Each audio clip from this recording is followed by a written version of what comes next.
setan boleh masuk Islam, sedangkan kamu tak boleh masuk Islam? Justru nanti saya jadi seperti setan. Kalau saya masuk Islam nanti saya bernasib seperti setan. Justru setan sudah bersama-sama dengan Muhammad, Korin sudah bersama-sama, bahkan dia sudah masuk Islam seperti Muhammad. Padahal setan itu menurut Injil, dia itu adalah bapak segala dusta. Iya, Ya Allah, limpahkanlah keselamatan kepada Muhammad dan keluarganya, betul nggak? Nah, itu dia doakan. Sekarang Muhammad udah selamat belum? Dia sudah selamat, dia sudah di. Kalau sudah selamat, ngapain minta dilimpahkan keselamatan? Untuk saya sendiri, Bang. Untuk saya sendiri, Mas. Akal wanita itu separuh dari laki-laki, betul? Nah, Menurut Muhammad, perempuan itu kebanyakan penghuni neraka, betul? sebab kenapa? Kamu rasa kenapa? Karena mereka itu menurut hadis akalnya separuh. Terus mereka itu juga banyak yang durhaka kepada suaminya, betul? Sebab ahli neraka, sebab Nabi Muhammad sudah tahu, yang Tuhan tuh sudah tahu. Ya, yang Hawa tuh dihasut oleh setan, sekejap saja dia ambil buah baru dia makan. Sebab itulah Nabi Muhammad pernah cakap, wanita adalah ahli neraka. Sekarang wanita adalah keturunan Nabi Hawa. Sekarang wanita keturunan Hawa semua. Di mana Hawa dalam Al-Quran? Gak ada loh. Hawa itu dihasut oleh setan. Dia makan buah baru dia turun. Di mana? Di Quran mana? Dia tidak cakap di Al-Quran. Tapi kamu punya ajaran pun Hawa tuh masa tuh bukan pendosa. Iya, tetapi bukan di dalam Al-Quran. Ini yang dibahaskan Al-Quran. Iya, itu dibagi contoh aja kamu. Itulah kamu pernah cakap. Ada kalau Nabi Muhammad pernah cakap kan, wanita itu ahli melantur neraka. kemana-mana nih bahasa. Ya, wanita itu ahli neraka. Sebab kami keturunan daripada Hawa. Jadi kami punya iman tak kuat. Oke lah. Oke lah Lina, intinya begini. Intinya bahwa kamu sudah mengakui bahwa Muhammad seorang pendosa ya. Iya, dia memang pendosa. Dia mana-mana pun dia ada dosa. Tapi dia sudah Muhammad seorang pendosa, teman-teman dengar ya, Muhammad seorang pendosa. Terus ya, kamu pun pendosa juga. Sebentar Bang, saya tanya dulu, Abang Muslim? Ya, saya Muslim. Oke. Abang mengakui bahwa Muhammad seorang pendosa? Tidak. Nah, yang mana yang benar nih Lina? Satu bilang Muhammad itu dia ada dosa, dia manusia juga. Macam mana dia tidak dosa? Al-Quran bilang Isa tidak berdosa. Lina bilang bahwa Isa berdosa. Terus Paong Oleng bilang Muhammad tidak berdosa, padahal Quran bilang Muhammad berdosa. Yang mana ini? Dua-duanya tukang bohong. Sesungguhnya kami telah memberikan kepadamu kemenangan yang nyata. Udah. Kemudian ayat yang kedua. Supaya apa? Memberi ampunan kepadamu Terhadap dosamu yang telah lalu dan yang datang. Berarti Muhammad berdosa nggak di sini? Tanya, Bang. Nabi Muhammad itu dimaksud ditafsir. Nggak tahu mak. Ini kamu beri ampunan kepada dosamu loh. Dosamu, dosanya siapa ini? Dosanya siapa? Itu, Bang. Itu bermakna maksum. Nah ini makanya Paong Oleng ini jelas mempertuhankan Muhammad. Tidak mempertuhankan Muhammad, Bang. Ya sudah, sekarang dosanya siapa ini? Ini dosanya siapa? Bang, kenapa? Dosanya siapa ini? Begini, Bang, pendosa. Kok begini? Ini dosanya. Coba sekarang saya tanya. Sebentar, saya tanya sama si Lina. Coba Lina, dosanya siapa ini Lina?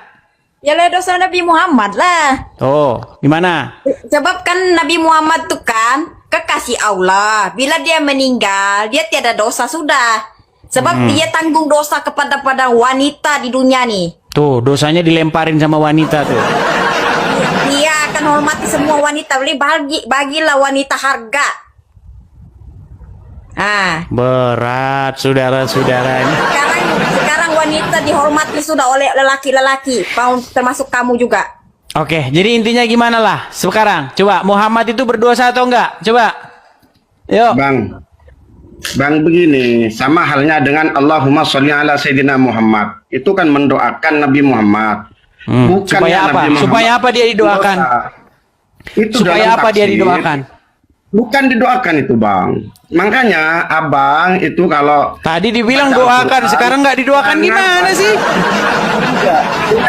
Selawat bang, selawatkan kepada Nabi Muhammad. Oke, apa isi sholawat? Maksud Isi sholawat kan selawat begini. ini- Allahumma sholli Begini, Bang. ala Muhammad. Betul nggak? Gitu nggak Iya, isinya? kan tuh. Bang. Selawat Nabi Eh, Muhammad. Bener dulu, betul nggak itu isi sholawat? Betul nggak itu isi sholawat? Iya, Ya itu. Allah, limpahkanlah keselamatan kepada Muhammad dan keluarganya. Betul nggak? Nah, itu dia Iya. doakan. Sekarang Muhammad udah selamat belum? Dia sudah Bang. selamat, dia sudah di Kalau sudah selamat, ngapain minta dilimpahkan keselamatan? itu untuk saya sendiri, Bang. Untuk Loh, saya sendiri, Mas. Untuk saya sendiri. Gimana, Bang? Gimana sih? Dengar. Allahumma sholli ala Muhammad. Ya Allah, limpahkanlah keselamatan atas Muhammad dan kepada keluarganya. Oke, nah sekarang gak usah situ, belum nyampe ilmu begini aja. Apa alasanmu? Berarti kamu tidak percaya lagi dengan hadis? No, apapun. Nggak percaya sama hadis. Ya, apa pesanmu terhadap orang-orang Islam? Gimana? Ya hadis itu kan cerita, bisa salah, bisa benar. Ya, berarti kamu percaya nggak kepada hadis? Ya tergantung hadisnya siapa dulu. Wah, Korelasinya sekarang nyambung nggak tergantung. Tadi. Berarti hadis itu adalah sekumpulan kebohongan-kebohongan. Ya bisa jadi. Bisa jadi. Jadi umat muslim menurut kamu telah mempercayai buku-buku yang berisi kebohongan-kebohongan, yaitu hadis. Saya tidak mengatakan semua hadis kebohongan. Apapun cerita dari siapapun, entah kambing yang cerita kayak, kalau itu sesuai dengan Al-Quran, saya pakai. Oke, berarti di dalam hadis itu berisi kebohongan, banyak kebohongan-kebohongan. Jangan di framing ke situ. Loh, gimana sih? Hadis itu cerita. Iya, yang dimaksud di sini taruhlah hadis Bukhari. Nah, apakah kamu percaya bahwa hadis Bukhari itu berisi kebohongan-kebohongan? Ya intinya saya hanya menggunakan Al-Quran, nggak menggunakan selain itu. Nah, berarti hadis yang dipercaya orang Islam kebohongan-kebohongan. Ya kan sama-sama punya akal, ya silakan dicari. Enggak, saya minta tegas dari kamu. Kenapa kamu tidak percaya Bukhari? Ya karena banyak hadis-hadis, bukan tidak percaya sama Bukhari, saya pun nggak kenal sama Bukhari. Oke, gini aja. Saya ke warung, ke toko buku, saya beli kitab Sahih Bukhari. Nah, kitab Sahih Bukhari itu kamu percaya nggak? Ada nggak di situ pernyataannya yang korelasinya koheren Aduh, dengan Al-Quran? ringkas. Percaya nggak kamu dengan kitab Sahih Bukhari itu yang dijual sekarang di toko buku Islam? Percaya nggak? Kalau saya pribadi ya tidak. Kenapa tidak percaya?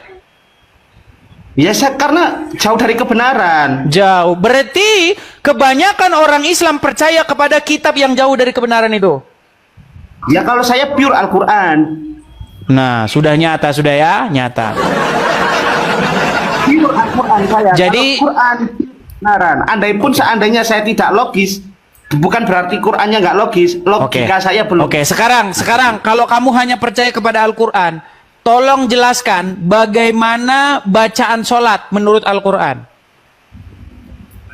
Bacaan sholat. Sholat itu kan mengimplementasikan apa yang kita baca pada realitas kehidupan. Enggak, berarti nggak ada bacaan sholatnya. Berarti kamu nggak sholat begini, ada nggak? Itu personal individu saya dengan Tuhan saya. Nah, ini Ketika kamu saya berbuat baik, itulah ngeles. sholat. Sekarang dari mana kamu tahu kalau sholat tuh begini? Atau gini aja dah, kamu begini nggak? Itu kan Sebentar, Bang Edi. Bang Ulul, kamu begini nggak? Enggak. Udah makin banyak ya teman-teman ya. Satu bilang enggak, satu bilang nggak percaya hadis, satu bilang percaya hadis. Makin hari makin habis. Setelah mendengarkan percakapan-percakapan yang dilakukan di Edis TV seperti yang baru saja saya tampilkan bagi saudara sekalian, kira-kira apa tanggapan saudara semua? bagi saya secara pribadi memang saya tidak mengenal secara dekat Edis TV, tapi percakapan-percakapan yang dilakukan di channel ini seringkali muncul di TikTok saya. Karena itu pada kesempatan ini saya mau menyatakan dukungan kepada Edis TV, kiranya channel ini menjadi berkat bagi semua orang yang masuk dalam percakapan-percakapan di channel ini, sehingga semakin mengenal siapa Tuhan Yesus yang sesungguhnya. Saya mendorong semua orang yang sudah mengikuti percakapan-percakapan di channel ini, saudara semakin mantapkan imanmu kepada Tuhan Yesus Kristus, karena dialah jalan kebenaran dan hidup, dan tidak ada seorang pun yang sampai kepada Bapa kalau tidak melalui dia. Dialah satu-satunya juru selamat dunia, karena di bawah kolong langit ini tidak ada nama lain yang diberikan kepada manusia yang olehnya manusia diselamatkan, hanya nama Yesus Kristus. Kiranya Edis TV ini benar-benar dapat dipakai sebagai sarana dalam tangan Tuhan, sehingga orang-orang yang tergabung di dalam percakapan-percakapan di channel Edis TV dapat mengenal kebenaran yang sesungguhnya yang ada di dalam Yesus Kristus.